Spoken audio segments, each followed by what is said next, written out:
लोटे के लटो है कि तोरबो क्रांति ये छौरी कुमार की सबगे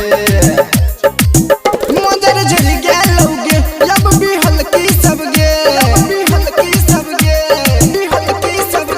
मदर झड़ गया लोगे अब भी हल्की सबगे लोटे के लटो है कि तोरबो ये छौरी कुमार की सबगे लोटे के लटो है कि तोरबो ये छौरी कुमार की सबगे क्रांति लोटे के लटो है कि तोरबो ये छौरी कुमार की सबगे के बदला लोले हेगे छौरी सुनेगे रुपैया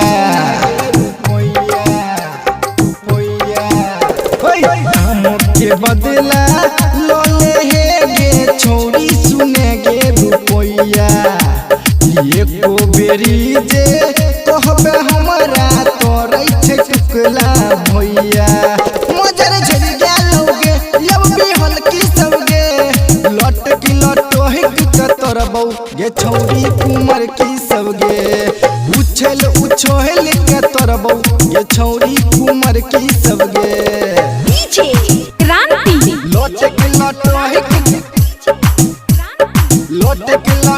कि तोरबो ये छौरी कुमार की सबगे बारा जतन से हमका पोसल ही टूट जाई तो छौरी तोहर बारा जतन से हमका पोसल ही टूट जाई तो छौरी तोहर घबरू बेस अमन राजा धर दोगे पातर कमर